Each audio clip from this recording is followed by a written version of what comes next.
played the boxing game. And what this speaks to, and this is a boxing show, boxing is fundamentally exploitative. I get this as a fan. It's a guilty pleasure. I get it, right? And usually it's fans and networks exploiting fighters, right? We say, we want to see you in blood and guts fights, which risks their health for the rest of their life to entertain us.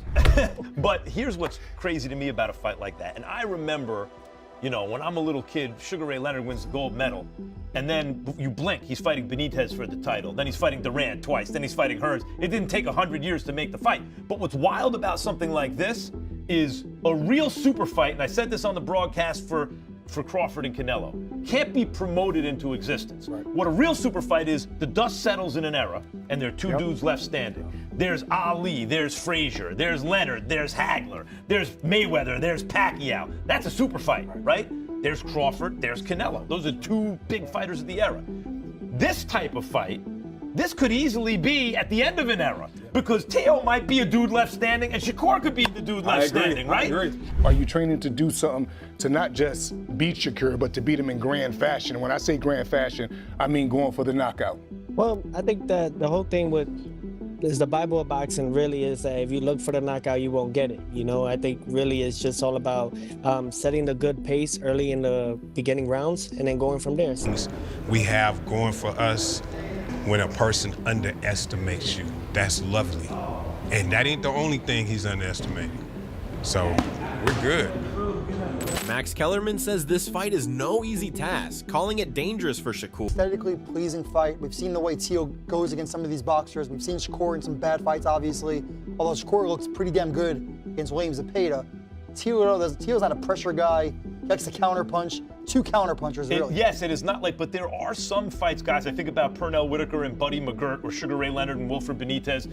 I love the high-speed chess match. Not every fight has to be rock'em sock'em robots, right? That is, I agree with you. Aesthetically, there could be problems because someone has to take the lead, and they're both counter punchers. But Chris, Teo has some angles with his feet that might bother a guy like Shakur. That's exactly what I was thinking. Like, he has great angles with the feet. He moves greater in the ring, and combination fighter. To me, combinations is the best. Determined, and says the fight will be a rude awakening for Shakur Stevenson. My mandatory, and he didn't. He was too hesitant, trying to commit to punches. So I think that it's just something that's going to be a rude awakening for Shakur. Hey, Doug, you hear that? He said the Bible of boxing. What else is called the Bible of boxing? Ring Magazine, and he's a two-division Ring Magazine champ. Great ambassador for those championship belts as well. Yep, absolutely. I'm very big on those things. You know, I claimed 2 weight divisions, 2 Ring Magazine belts. And Jack says they kept their usual training methods, but adjusted the strategy this year. Trying a few new little things, you know what I'm saying? But other than that, it's basically the same thing we've been doing. We changed the strategy, but no camp is never exactly the same. So yeah, it's just like always. Like, we may try a little bit of this, a little bit of that, but it's mainly the same things.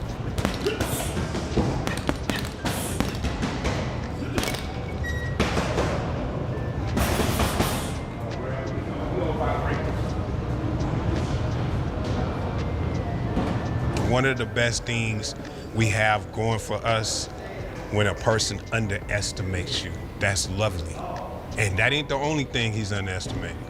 So we're good.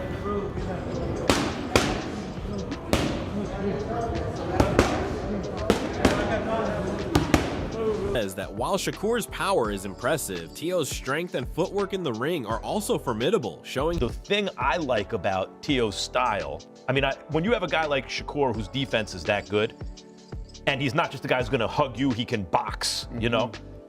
The easiest thing in the world is just to pick him against everybody. Right. Yes. But Teo also has the kind of footwork, Malik, where he steps around guys. And I think about Buddy McGirt, Meldrick Taylor. Yes. Roy, you know, where Meldrick had quick enough feet where if you were going to come right at Buddy McGirt, he could box you. But Meldrick could give him angles that were more difficult. I think of Roy Jones, James Toney. If you were going to go at James Toney, forget it. His defense is too good. But Roy had the feet to move around James Toney, and maybe Teo has the feet to move around Shakur. I seriously doubt it, man. Shakur is a whole different type of animal. His ring IQ is up there with the best. He's getting literally, I don't know how many times we've seen criticize him and don't give him the credit he deserves, often downplaying his achievements and calling his opponent